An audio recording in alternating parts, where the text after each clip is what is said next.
the Sixers and the Nets in our current scenario, which another like again, like you can't make this stuff up, right? Dream matchup. This crazy James Harden versus his old team, Ben Simmons playing the Sixers in a playoff series. I have Sixers and six, and the reason for that And is six. I just don't think the chemistry issues, like Yeah. the gelling for the Nets, is not going to be able to happen this season. Kyrie Irving has only played a certain amount of games. Ben Simmons is going to come after March 10th, confirmed by Woj. So he's going to have what, a month? And then Kevin Durant just returned like last, like 2 days Yeah. ago. So Yeah. you have what? You have a whole brand new player who's going to be your third best player getting initiated in April, a month before the playoffs.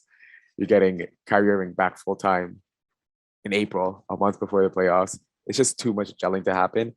And it's not like a Denver situation where these guys have been together last season and they got hurt this season and they're returning. Because, yeah, Jamal Murray and MPJ had to be reissued into the team. But they've been there last season. They know how to play with Jokic. You know what I mean? Yeah. Like, these guys don't have that. And I think this season, I think even the Nets GM knows it's like, Kevin Durant, you're amazing. If you go win the championship this year, then there's your top 10 case and him becoming a top 10 player over, over a couple people. But it's going to be tough for them to win it this year. This is literally like, they had the talent. Don't get me wrong. Yeah. But the chemistry is a real thing. And I've never seen in my NBA like mind, I can't remember a team that won a championship with like such a massive trade and such like big situations happen so late into the season. Yeah.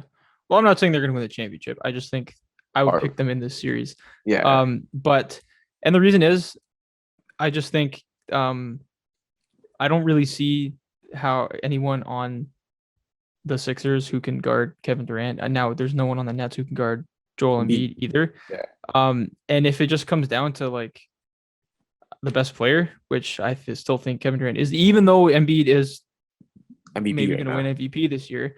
Yeah. I don't know. I think it'd be interesting. I think maybe Ben Simmons. Like I don't even know if Ben Simmons has a chip on, if he is even capable of playing with a chip on his shoulder, if he's even has that kind of mentality. But if he does, like, and he actually like really tries to like lock down like James Harden, I think that would be, or Joel Embiid. Or Embiid, right? Like I think that could be the secret weapon, because the Sixers currently don't. I mean, Matisse Thybulle is a great defender, don't get me wrong, but they don't really have that one guy, that one wing guy they can just throw on, like whether it's an Embiid, whether it's a Harden, or whatever.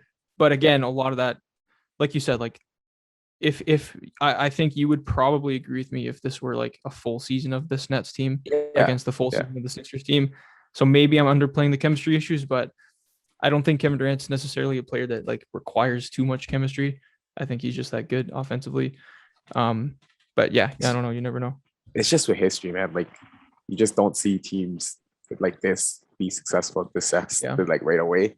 It's going to be a next season type thing. And I think they know that.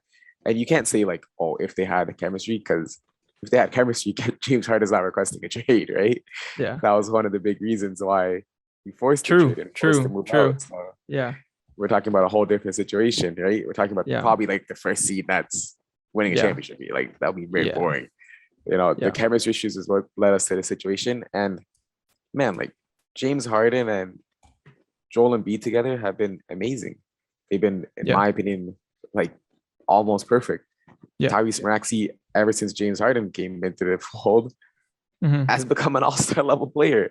He's scoring like what, 22 on like insane shooting, like 40, 40, 60 or something. Like it's insane. Like he's 40, 40, 80. So he's shooting like insane stats. He's becoming one of the best players. And that's with 2 MVPs / the MVP this year, Joel Embiid. It's going to be fun to watch. And they still have a good defense. I know they don't have Ben Simmons anyway, but they still have, Joel Embiid, who could still anchor a defense and, really be a very dominant defensive center, paired alongside Matisse Thybulle, who could essentially be the best. He's an all-NBA first-team defender. So I still think they have a good enough defense where I think they're going to win this series. And I'd have them at 6. The only reason I have 2 games going for them is purely Kevin Durant. I think he's going to have 2 60-point games and win them 2 games. But I just think chemistry is huge, man. No, you're right. That makes sense. Kevin Durant, like we've seen those solo performances that he can put on. Yeah. And I mean, if they get any help, like if he gets any help defensively, if Kyrie does anything, yeah, Kyrie's a 25 Ben Simmons point does scorer anything. last year. Yeah. They're the Yeah, champions. exactly. Yeah. Exactly. And the thing is, like, we all know Ben Simmons, like, if you use him in the right way, he can be an offensive weapon, not only a defensive weapon. But that's not the kind of thing you just plug in a month before the season and you completely figure it out. So you might be right, but I just love those one-man shows that Kevin Durant puts on.